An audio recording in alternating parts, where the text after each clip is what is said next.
Welcome to Roastbrief CODE, the show where creative legends from the past meet the future of artificial intelligence. Here, the brightest minds in advertising history return to share their vision, their legacy, and their ideas, as if they never left. Get ready to listen, question, learn, and connect. Because this isn't just an interview, it's a conversation across eras. This is Roastbrief CODE, where history speaks and the future listens.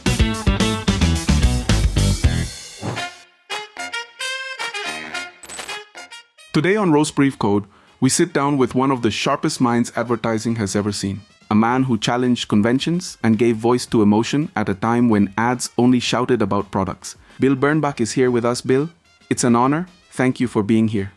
Thank you, Fernando. You know, it's funny to think that after all these years, someone still wants to hear what I have to say. That's already a gift. And what you have to say? It's worth more than any degree. Let's start from the beginning, Bill. Your childhood? New York. What do you remember most from those early days? Before advertising? Growing up in New York, it was a tougher city back then. Raw, honest in its chaos. I grew up in a neighborhood where people didn't pretend. They told it like it was. That kind of honesty, it stuck with me. My mother could tell a story with just a look. And my father, he ran a small store. Didn't sell much, but he knew every customer's name. That's where I learned, people don't buy products, they buy trust. Beautiful. So when did you realize that creativity could change how brands talk to people? It started with books, honestly. Reading Whitman, Twain. They didn't write to impress. They wrote to connect. And I thought, why can't ads do that too? Later, when I started copywriting, I saw how ads were written, loud, pushy, full of empty promises, and one day I just thought, what if we talk to people like they're smart? Not like children, like adults, like real, feeling humans. That idea changed everything for me. What was the ad world like back then? Did you feel part of it, or did you feel like an outsider? Oh, I was definitely the outsider. Advertising back then was a closed boys' club, very stiff, very corporate. It was all about formulas and shouting louder than the next guy. I didn't buy it. I looked around and saw fake smiles, fake claims, fake everything. So I said, if this is how it's done, I need to do something different.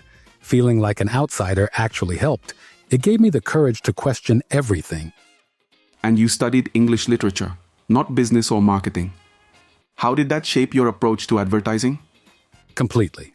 Literature taught me that every word matters, that rhythm matters. A pause can say more than a paragraph. When I wrote an ad, I thought about tone, structure, flow, just like in a poem. It was never just about selling, it was about telling a story, painting a picture in someone's mind. Honestly, poetry helped me more in advertising than any business book ever did. Do you remember the first time one of your ideas moved someone? Made them laugh or see something differently? I do, yeah. It was for Orbach's, a clothing store. The ad said, I found out about Joan, from my husband. It showed a woman looking at a dress. The double meaning was obvious. It had humor, but it respected the reader. People loved it. It didn't insult their intelligence. It invited them into the joke. That's when I knew. You could sell with wit, not just noise.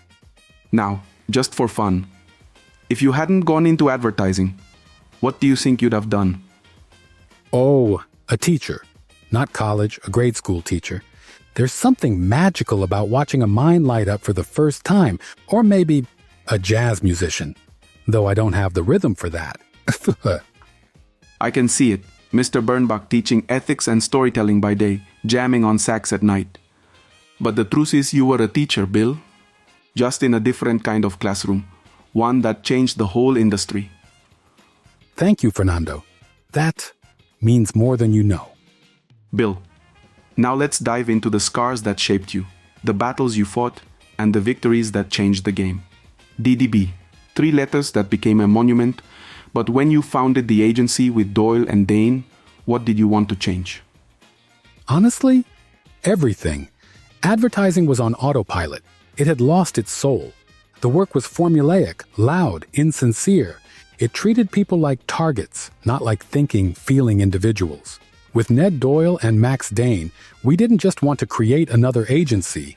We wanted to build a place where creativity didn't have to ask for permission. We threw out the old rule book. No siloed departments, no hierarchies killing good ideas. And most importantly, we created the copywriter art director team. That was radical back then. 2 creatives working side by side from day one. That structure didn't just produce better ads, it created a whole new way of thinking. And one of those ads shook the world. The Volkswagen Beetle campaign, minimal, bold, almost anti-advertising. What kind of risks did you face doing something so different? All of them. We were selling a German car just a decade after the war, a small, odd-looking vehicle in the land of chrome and tail fins. But we didn't lie about it. We embraced what it was. We said, it's small, it's plain, but it's honest, reliable. It won't pretend to be more than it is. And people responded, because we weren't selling a car. We were selling an attitude, a sense of self-awareness. In a world full of noise, we whispered. And that whisper was heard everywhere. Incredible. Now let me flip the coin. Was there a campaign you truly loved, but it just didn't land? Oh, definitely. There was one for a camera brand, Polaroid, I think. We had this idea to tell the story from the photo's point of view. It was poetic, emotional. A photo narrating how it captured a family moment. Beautiful, but the client wanted it more. Well, sales-driven. They didn't see the value in storytelling. So it ran briefly, then disappeared. That one stung. Because it had heart. But even the best ideas need the right environment. Without it, they wither. And how did you handle moments like that? Did they shake you, or did you use them as fuel? I felt them, of course. I'm not made of stone. A great idea dying in a boardroom. It stays with you. But failure? It's part of the process. It teaches you clarity. It sharpens your instincts. It humbles you. The key is not letting it turn you bitter. Because cynicism, that's the real creativity killer. That's powerful. Now, let's talk about your legendary clients. Avis, Levi's, Polaroid. What did you learn from them? Avis taught me honesty wins. They were number 2 in the market, so we didn't fake it. We said it straight. We're number 2. We try harder. That line, it told the truth. And in telling it, it earned trust. Levi's, now that was all heart. We were selling rye bread, sure, but we were also selling unity. Those ads showed kids of all backgrounds, all races, eating Levi's, and the line, you don't have to be Jewish to love Levi's. It wasn't just about bread. It was about belonging. That's the kind of work I'm proudest of. Listening to you, it's clear that integrity was your compass. Did you ever have a client ask for something that crossed your values and you had to say no? Yes. A cigarette company. I won't name them. They wanted a campaign glamorizing smoking for young women. It was legal, well paid, but I couldn't sleep at night knowing I'd pushed someone toward harm. So I turned it down. And it wasn't easy. Our agency needed the money, but I did it. Because great advertising isn't just clever. It has to have a conscience. If you can't look yourself in the mirror after writing it, don't write it. That deserves to be printed in gold. An idea with a conscience. Bill, what you brought to this industry wasn't just creativity. It was elevation. You made us all think higher. Thank you, Fernando. But I didn't do it alone. I had partners, teams, clients with courage. Creativity is never a solo act. I was just a guy with a pen and a lot of questions. Bill, we've walked through your history, your campaigns, your values. Now I want to bring you into the present, this whirlwind era of tech, data, and hyperconnectivity. If you were running an ad agency today, in the heart of the digital age, how would you approach it? First thing, I'd probably ask everyone to put their phones away. Not because I'm against tech, but because real creativity doesn't come from noise. It comes from stillness. This age we're living in, it's brilliant in many ways, but it's also exhausting. We have tools we couldn't dream of back then, but we're using them to chase trends instead of meaning. If I were leading an agency today, I'd do exactly what I did back then. Cut through the clutter, go to the core. Use technology, sure, but don't let it use you. Tech should amplify creativity, not replace it. And what about social media? Everything's built to go viral. 6-second videos, stories that disappear in a day. What's your take on that world? It's like living inside a permanent carnival. So much noise, so much look at me. But where's the soul? There's nothing wrong with TikToks or Reels or whatever they call it next week. There's creativity there, sometimes brilliance. But when the only goal is virality, you're not communicating anymore. You're just surviving. And that kind of work, it burns out fast. Good advertising, real, lasting work takes time. It breathes. I used to say, the consumer isn't a moron, she's your wife. Today I'd say, the consumer isn't an algorithm, she's a person, tired of being shouted at. If what you're making doesn't touch the heart, you're just adding to the noise. That's gold. Let me ask you something that's dividing a lot of creatives now. Where should human intuition sit compared to data and algorithms? Data tells you what's happening, but it can't tell you why it matters. It doesn't feel. It doesn't cry. It doesn't remember the smell of a bakery on a rainy morning. Sure, data helps you understand behavior. But intuition, that's what lets you tap into emotion. Some of my best work, it started with a gut feeling. Not a focus group, just a deep nagging hunch that said, there's something here. You can't train that with dashboards. You train that by living, by paying attention to the world, by caring. Now the big one, AI. It writes copy. It builds campaigns. It analyzes entire markets in seconds.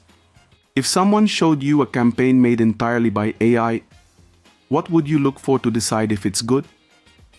I'd look for the tremble, that tiny human imperfection. Something slightly off. A line that's not quite perfect but feels true. A pause where you didn't expect one. A sense that someone behind this actually felt something.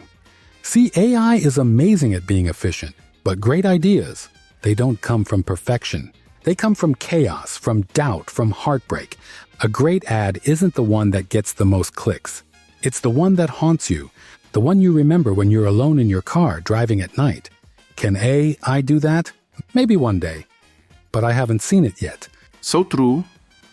Then let me ask, has technology enriched or weakened creativity in your view? It's challenged it, and that's not a bad thing.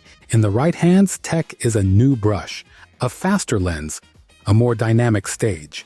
But in the wrong hands, it's an excuse not to think, not to feel. Hey, the data says this works. Let's just do what the algorithm rewards.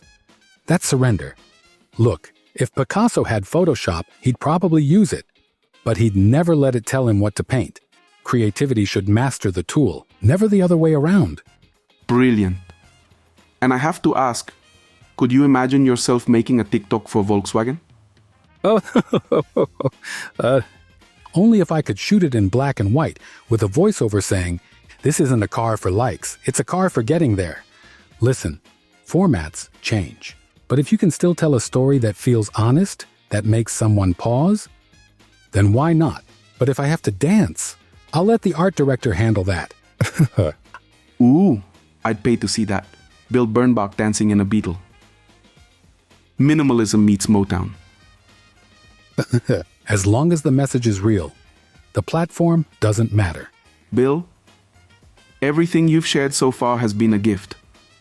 But now I want to set aside the campaigns, the theories, even the awards, and talk to you just as a human being. What was the biggest internal struggle in your creative journey? And how did you overcome it? The biggest struggle? Fear.